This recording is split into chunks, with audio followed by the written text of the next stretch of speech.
Hello everyone. आज का topic है फॉर्मिंग प्रोसेस। प्रीवियस वीडियो में हम लोग पढ़ चुके थे कास्टिंग के बारे में। कास्टिंग के अंदर हम क्या करते थे कि मेटल को सॉलिड से लिक्विड के अंदर चेंज करते थे एंड देन उसके मोल्ड कैविटी के अंदर इंसर्ट करने के बाद उसे सॉलिडिफाई होने देते थे और फिर हमें कास्ट ऑब्जेक्ट मिलता था। यहाँ फॉर्मिंग में हम क्या करते हैं कि जो मेटल होता है उसे पहले प्री हीट करते हैं, देन उस पर कंप्रेसिव फोर्स अप्लाई करके फिर उसकी शेप को चेंज किया जाता है, शेप और साइज को चेंज करते हैं। यहाँ पे जो डिफॉर्मेशन होता है वो प्लास्टिक होता है, मतलब वो परमानेंट होता है डिफॉर्मेशन। प्लास्टिक डिफॉर्मेशन मेटल में कैसे इंड्यूस होता है, जो मेटल के एटम होते हैं वो डिस्प्लेस हो जाना शुरू हो जाते हैं, या तो वो स्लिप फिनोमिना करेंगे या फिर वो ट्विनिंग फिनोमिना में शो करते हैं। माइक्रोस्कोपिक लेवल पे तो हमने मेटलर्जी में ये वाली चीज़ पढ़ी थी कि स्लिप या फिर ट्विनिंग फिनोमिना होता है, मतलब लाइन डिफॉर्मेशन, लाइन डिफेक्ट के अंदर हमने पढ़ा था, जिसमें जो एटम्स होते हैं वो डिसलोकेट हो जाते हैं। एज डिसलोकेशन होता है या फिर स्क्रू डिसलोकेशन होता है। मैक्रोस्कोपिक लेवल पे ये क्या करते हैं कि जो मेटल का जो फ्लो होता है, फाइबर फ्लो जिसे हम बोलते हैं कि फाइबर फ्लो लाइन बनती है, तो डिफॉर्मेशन जब आता है मेटल के अंदर तो जिसका जो मेटल फाइबर है वो इलोंगेट होना शुरू हो जाता है। मेटल के फ्लो की डायरेक्शन वो इलोंगेशन शो करता है। फॉर्मिंग 3 टाइप की होती है। फर्स्ट वन होता है बल्क फॉर्मिंग। बल्क फॉर्मिंग के अंदर क्या होता है, lowest surface to volume ratio होता है। Rolling, extrusion, forging, wire drawing and squeezing process यहाँ पे यूज़ करते हैं। सेकंड होती है sheet metal forming. Sheet metal forming के अंदर हम bending operation, deep drawing operation, shearing operation perform करते हैं। थर्ड होती है पाउडर मेटल फॉर्मिंग, जहाँ पे powder forging, powder injection, powder extrusion and moulding operation होता है। रोलिंग का जो मेन पर्पस होता है थिकनेस को रिड्यूस करते हैं। यहाँ पे लार्ज वॉल्यूम के अंदर हम क्रॉस सेक्शन का जो होता है ना, इसकी थिकनेस को रिडक्शन करते हैं। इसकी हाई प्रोडक्टिविटी होती है एंड लो कॉस्ट होता है। रोलिंग में 2 रोल्स के बीच में जब मेटल इनगोट पास होता है तो इसका जो इनगोट है वो हमें कास्टिंग के थ्रू मिलता है। अब इसके अंदर गेन स्ट्रक्चर में चेंज होता है। रोलिंग 2 टाइप्स की जा सकती है। फर्स्ट होता है हॉट वर्किंग एंड सेकेंड है कोल्ड वर्किंग। हॉट वर्किंग के केस में क्या करते हैं कि जो रिक्रिस्टलाइजेशन टेम्परेचर होता है किसी भी मेटल का, रिक्रिस्टलाइजेशन टेम्परेचर वो टेम्परेचर होता है जहाँ पे मेटल के जो क्रिस्टल्स होते हैं और ग्रेन होते हैं तो वो दोबारा से फॉर्म होते हैं। तो रिक्रिस्टलाइजेशन से अबव टेम्परेचर पर हम मेटल को हीट करते हैं एंड देन इसके बाद इसमें रोलिंग ऑपरेशन परफॉर्म करता है। हॉट वर्किंग के एडवांटेज क्या क्या हो जाएंगे कि फर्स्ट वन चीज़ तो यह है कि यहाँ पे जो फोर्स एंड पावर की रिक्वायरमेंट होगी वो कम होगी, क्योंकि जब मेटल प्री हीट हो जाता है तो उसे डिफॉर्म करना बहुत इजी पड़ जाता है।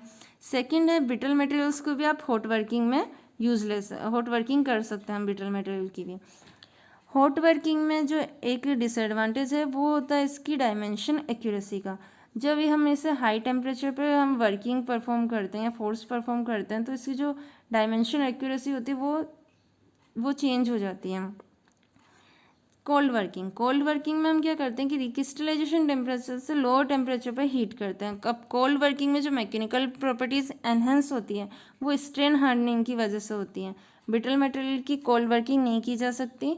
इसकी जो डायमेंशन एक्यूरेसी होती है वो अच्छी होती है, मतलब कंपेयर टू हॉट वर्किंग इसमें डायमेंशन एक्यूरेसी ज़्यादा एफिशिएंट होती है। फॉर रोलिंग के थ्रू हम रेलवे वैगन व्हील्स के भी मैन्युफैक्चर करते हैं। इस फॉर्मिंग प्रोसेस में मेटल का जो वेस्टिंग है वो नेग्लिजिबल होता है।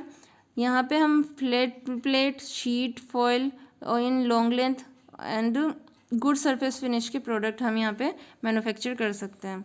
मैकेनिज्म ऑफ रोलिंग का मैकेनिज्म क्या होता है, एट द एंट्री पॉइंट जब मेटल एंटर होता है 2 हाई रोल्स के बीच में, तो जो फ्रिक्शन फोर्स इसके अपोजिट डायरेक्शन में अप्लाई होगा।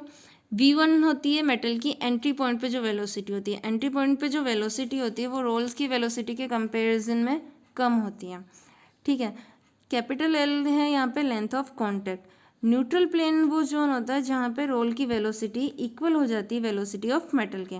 जब मेटल एंटर करेगा तो उस समय फ्रिक्शन फोर्स मैक्सिमम होता है, ये मैक्सिमम रहता है न्यूट्रल प्लेन तक and after that exit point तक ये मिनिमम हो जाता है। एग्जिट के टाइम जो मेटल की वेलोसिटी होती है वो ज़्यादा होती है कंपैरिजन टू रोल की वेलोसिटी के। नेक्स्ट है वेलोसिटी ऑफ रोल्स, कैसे निकालेंगे हम, पाई डी एन बाय 60। डायमीटर यहाँ पे जो होगा वो रोल का डायमीटर होगा। रिडक्शन ऑफ फ्लो, रोलिंग में थिकनेस का रिडक्शन होता है डेल्टा एच की वैल्यू होगी H1 minus H2। Form the figure, जो ट्रायंगल हमें यहाँ पे शो हो रहा है ओ ए बी जो होगी एल, कैपिटल एल है लेंथ ऑफ कॉन्टैक्ट। आप यहाँ पे देख सकते हैं जो रोलिंग में जो कॉन्टैक्ट रहता है वो सर्कुलर फॉर्म में होगा, मतलब पॉइंट ए से लेकर जब लोएस्ट जिसका न्यूट्रल प्लेन तक जो पॉइंट, मतलब यहाँ पे जो बी के नीचे वाला पॉइंट है वहाँ तक हम यहाँ पे देख सकते हैं कि सर्कुलर फॉर्म में यहाँ पे कॉन्टैक्ट हो रहा है। और लेंथ जो हम ले रहे हैं, लेंथ ऑफ कॉन्टैक्ट, वो होती है वो है ए बी, ठीक है। बाइट एंगल कहाँ बनेगा, angle of A O B. Bite angle की वैल्यू हम कैसे फाइंड आउट करेंगे, tan फाई की वैल्यू रूट में H1 minus H2 by R, and roll force क्या हो जाएगा, length of contact capital L multiply with with into average shear stress. Length of contact की वैल्यू रूट में R into H. Next है planetary मिल। प्लेनेंट्री mills में क्या करते हैं कि जो हम रोल्स यूज लेते हैं, नॉर्मली 2 हाई रोल्स तो आपने देखे होंगे, हॉट रोलिंग प्रोसेस में हम बेसिकली 2 हाई रोल्स का यूज़ करते हैं। प्लेनेंट्री मिल में नंबर ऑफ वर्किंग रोल्स होते हैं और उनके बीच में बैकअप रोल्स हैं, जैसे डायग्राम में शो हो रहा है। अब यहाँ पे क्या होगा कि कंटिन्यूसली रिडक्शन होगा, और ये जो ओवरऑल रिडक्शन किसका होगा, सम ऑफ जो ये स्मॉलर जो रिडक्शन हो रहा है उनका सबका सम होगा। तो क्या होगा, इवनली डिस्ट्रीब्यूट होगा यहाँ पे रिडक्शन, और ये रिडक्शन इतना हाई लेवल पे होता है कि जो थिकनेस है वो जो मेटल है वो एक स्ट्रिप में चेंज हो जाता है। सेकेंड है रोलिंग मिल अरेंजमेंट। कितने टाइप्स ऑफ रोलिंग मिल के अरेंजमेंट यूज़ कर सकते हैं। फर्स्ट वन है 2 हाई रोलिंग मिल, जो हॉट रोलिंग के केस में यूज़ करते हैं। ये जो दोनों रोल्स है वो रिवर्स डायरेक्शन में मूव करेंगे एंड जो मेटल है वो सिंगल पास में एक ही बार रिडक्शन होता है। सेकेंड जो है वो है 3 हाई रोलिंग मिल। 3 हाई रोलिंग्स में एक बार में 2 बार, मतलब एक सिंगल पास में आप 2 रिडक्शन आपको मिलते हैं। यहाँ पे जो 3 टाइप के तीन रोल्स यूज़ करते हैं, इनकी जो डायरेक्शन होती है वो सेम डायरेक्शन में मूव करते हैं। थर्ड है 4 हाई रोलिंग मिल, जहाँ पे स्मॉलर रोल्स का यूज़ करते हैं ताकि जो रोल फोर्स हो वो स्मॉल हो, एंड इसके पीछे बैकअप रोल्स लगे होते हैं। एंड फोर्थ वाला है tandem rolling mill. Tandem rolling mill planetary mills की तरह यहाँ पे इवनली डिस्ट्रीब्यूटेड हो जाता है यहाँ पे फोर्स, तो जो रिडक्शन होता है वो इवनली डिस्ट्रीब्यूट होता है, मतलब ये रिडक्शन इवन रिडक्शन होगा। अब सिंगल पास में आपको इसका ग्रेटर रिडक्शन मिल जाएगा। नेक्स्ट है रिंग रोलिंग। रिंग रोलिंग में क्या करते हैं कि जो रिंग होती है, थिक रिंग्स होती है, उसे लार्जर डायमीटर रिंग्स में चेंज किया जाता है। अब ये जो लार्ज रिंग्स है कहाँ यूज़ होती है, रॉकेट एंड टर्बाइंस में, gear wheel rims, ball bearing races, flangers and reinforcing ring में यूज़ करते हैं। नेक्स्ट है thread rolling. Thread rolling cold forming process होता है, जहाँ पे रोल्स के ऊपर में थ्रेड प्रोजेक्शन बने होते हैं। जब ब्लैंक इनके बीच में इंसर्ट करते हैं तो रोलिंग फोर्स अप्लाई किया जाता है, और ब्लैंक के ऊपर भी वैसे सिमिलर थ्रेड प्रोजेक्शन अप्लाई हो जाता है। एक यहाँ पे जो डाई है वो फर्स्ट डाई तो होती है स्टेशनरी, एंड सेकंड वाली होती है मूविंग डाई होती है। Rolling defect. रोलिंग के अंदर बेसिकली 5 टाइप के डिफेक्ट कोज होते हैं। फर्स्ट वन होता है वेवी एजेस। वेवी एजेस क्या होता है, इलास्टिक डिफॉर्मेशन ऑफ रोल्स की वजह से ये क्रिएट होता है। सेकेंड है स्प्रेड। थर्ड है edge cracks. Non homogeneous plastic deformation की वजह से एज क्रैक्स क्रिएटेड होते हैं। फोर्थ है एलिगेटिंग। एलिगेटिंग क्या होता है कि लार्ज फ्रिक्शन फोर्सेस की वजह से क्या होता है कि जो मेटल का जो अपर पार्ट है और एंड बॉटम वाला पार्ट, वो मिडल पार्ट के कंपैरिजन में लेस एक्सपेंड होता है। और जब ये सीवियर केस हो जाता है तो क्या होगा कि अपर वाला पार्ट डिफरेंट डायरेक्शन में मूव करना शुरू हो जाएगा एंड लोअर बॉटम वाला पार्ट डिफरेंट डायरेक्शन में एक्सपेंड होना शुरू हो जाएगा। तो इनकी जो शेप होगी एक एलिगेटर की तरह शेप बनती है, तो इस डिफेक्ट को हम बोलते हैं एलिगेटरिंग। नेक्स्ट है लेमिनेशन। लेमिनेशन क्या होता है कि जब हम इनगोट यूज़ करते हैं, जो हमें कास्टिंग के थ्रू मिलता है, तो उसमें पहले से ही कास्ट डिफेक्ट होता है।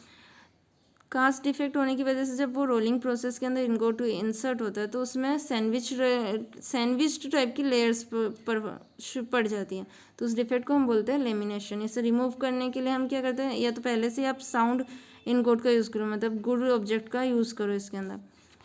नेक्स्ट है numericals based on rolling. Rolling के अंदर क्या न्यूमेरिकल्स यूज़ करते हैं, बेसिकली आपको 3 चीज़ें पूछ सकते हैं। फर्स्ट वन होता है रोल फोर्स, पावर और ये बाइट एंगल।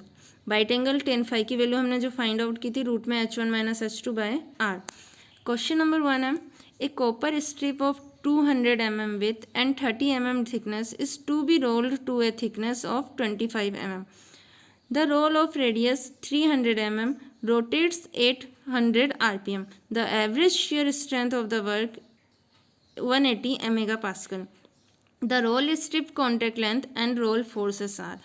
क्वेश्चन में आपको क्या गिवन है, विथ गिवन है स्ट्रिप की 200 mm, H1 की वैल्यू है 30 mm, पहले उसकी थिकनेस कितनी थी 30 mm, and after the rolling 25 mm H2. तो डेल्टा H की वैल्यू फाइंड आउट कर लेंगे, 30 - 25 5 mm. रोल की रेडियस गिवन है 300 mm. तो कॉन्टेक्ट लेंथ की वैल्यू क्या होती है, रूट में capital R multiply with delta H. R क्या होगी, radius of roll 300 and delta H कितनी थी, पहले थिकनेस थी 30 और माइनस कर देंगे आफ्टर द थिकनेस कितनी मिली हमें 25 mm. तो 30 - 25 5 इंटू 300, रूट में इसकी वैल्यू आ जाएगी एल की 38.73 mm. शीर स्ट्रेस आपको क्वेश्चन में गिवन है 180 MPa. फोर्स की वैल्यू क्या होती है, shear stress multiply with area, और यहाँ पे जो एरिया है वो क्या होगा, length of contract multiply with width of strip.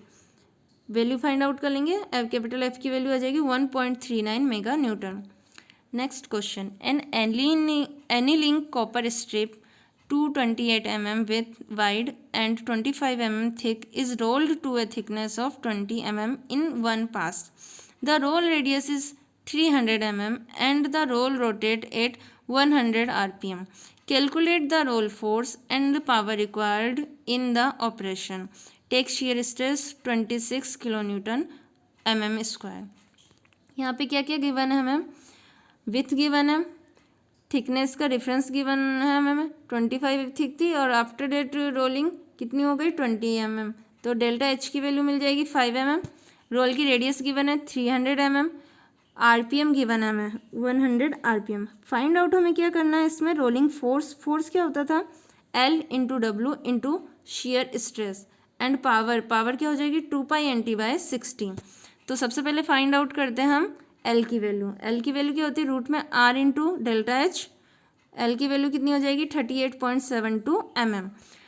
True strain of the strip, अगर हमें ट्रू स्ट्रेन की वैल्यू फाइंड आउट करनी हो तो वो क्या हो जाएगी ln H1/H2, जिसकी वैल्यू थी 0.223. वैसे इसकी यहाँ पे कोई रिक्वायरमेंट नहीं है.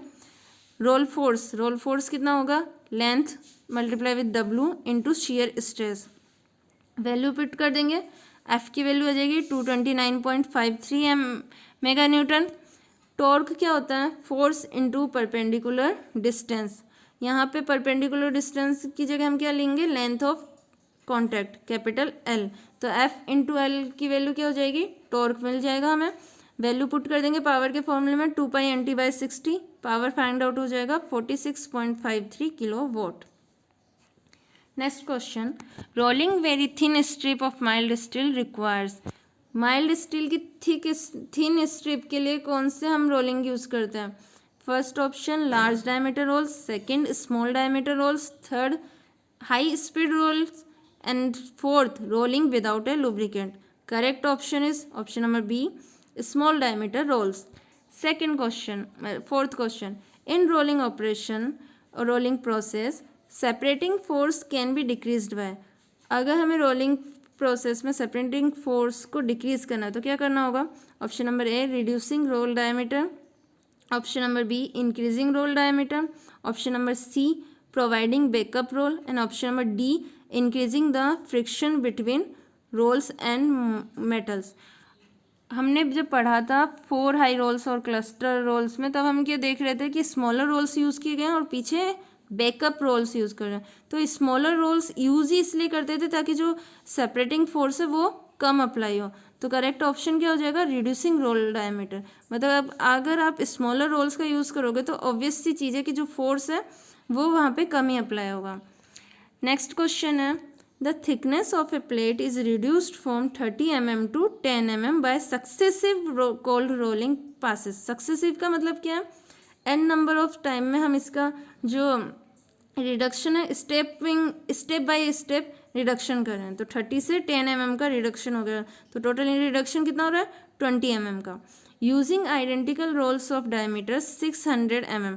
डाया गिवन है, रेडियस कितनी हो जाएगी इसी का half 300 mm. Assume that there is no change in width if the coefficient of friction between rolls and workpiece is 0.1. क्योंकि जो फ्रिक्शन फोर्स है वो उसके अपोजिट डायरेक्शन में वर्क वो अप्लाई होता है जब हम जो मेटल की डायरेक्शन है उसके अपोजिट डायरेक्शन में, मोशन के अपोजिट डायरेक्शन में यहाँ पे फ्रिक्शन फोर्स अप्लाई होगा। The minimum number of passes required, यहाँ पे जो टोटल रिडक्शन हो रहा है वो 20 mm का हो रहा है। क्वेश्चन में गिवन है कि सक्सेसिव रिडक्शन होना है, तो हमें नंबर ऑफ पास की value, number of pass find out करना है। डेल्टा एच की वैल्यू है 20 mm, डाया गिवन है तो रेडियस हमने फाइंड आउट कर लिया था। कोफिशिएंट ऑफ फ्रिक्शन कितना था 0.1। एच मैक्सिमम, एक सिंगल पास में हमें कितना रिडक्शन मिलेगा mu square R, mu square R से इसकी वैल्यू फाइंड आउट करेंगे तो कितनी आ रही है 3 mm, मतलब एक सिंगल टर्न में आप 3 mm का रिडक्शन कर सकते हैं। और हमें कितना रिडक्शन चाहिए 20 mm का, तो नंबर ऑफ पासेस रिक्वायर्ड कितने हो जाएंगे 20/3 अप्रोक्सीमेटली 7 पास। नेक्स्ट क्वेश्चन है which of the following exemptions are correct for rolling.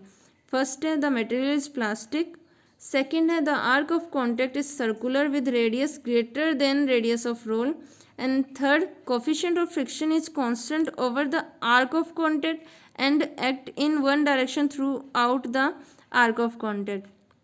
First तो सही, द मटेरियल इज प्लास्टिक क्योंकि इसमें प्लास्टिक डिफॉर्मेशन होता है। सेकंड है arc of contact is circular क्योंकि जो रोल्स होते हैं वो सर्कुलर होता है। थर्ड वाली जो चीज़ है कि कोफिशिएंट ऑफ फ्रिक्शन कांस्टेंट रहता है, कोफिशिएंट ऑफ फ्रिक्शन कांस्टेंट नहीं होता। फ्रिक्शन जब हम मैकेनिज्म ऑफ रोलिंग पढ़ रहे थे तो हमने पढ़ा था कि एंट्री से लेकर न्यूट्रल प्लेन तक वो जो फ्रिक्शन है वो मैक्सिमम होता है और आफ्टर देन न्यूट्रल प्लेन वो जो फ्रिक्शन फोर्स है उसकी वैल्यू डिक्रीज हो जाती है। एग्जिट के पॉइंट पे तो ये 0 हो जाती है, तो यहाँ कांस्टेंट तो नहीं है, तो ये पहला और दूसरा तो सही है। तो कौन सा करेक्ट आंसर होगा option number A, first and second. Next question है in one setting of rolls in a 3 high rolling mill 1 gets. जब हम 2 हाई रोलिंग मिल यूज़ करते थे तो एक सिंगल पास में एक ही बार रिडक्शन होता था। जब हम 3 हाई रोलिंग मिल यूज़ करेंगे तो इसमें क्या होगा, एक सिंगल पास में 2 बार हमें रिडक्शन मिलता था। तो कौन सा करेक्ट ऑप्शन होगा option number B, 2 reduction in thickness. Next question है small diameter rolls in rolling are used. हम स्मॉल रोल्स यूज़ ही क्यों करते थे, ताकि जो फोर्स है वो कम अप्लाई हो। तो ऑप्शन नंबर ए है small reduction in cold rolling, option number B small reduction in hot rolling, option number C larger reduction in cold rolling and option number D for any reduction. Correct option है option number C larger reduction in cold rolling. Next question है a disadvantage of hot working of metal. Hot working का disadvantage कौन होगा इनमें, इन सभी options में से। Option number A है any amount of working can be done, brittle materials की भी हम वर्किंग कर सकते थे हॉट वर्किंग में, तो ये डिसएडवांटेज होगा एडवांटेज है। Second option surface finish is obtained is poor. हाँ, हॉट वर्किंग में जो सरफेस फिनिशिंग होती है वो पुअर होती है क्योंकि इसमें हम हाई टेम्परेचर पे वर्किंग कर रहे हैं, तो इसका जो आंसर होगा option number B. Option number C क्या था, it requires less force. Obviously चीज़ है जब आप टेम्परेचर अप्लाई करते हो हाई टेम्परेचर पे फोर्स की रिक्वायरमेंट लेस होती है, तो ये तो इसका एडवांटेज है। And option number D brittle material can be work, ये भी इसका एडवांटेज है।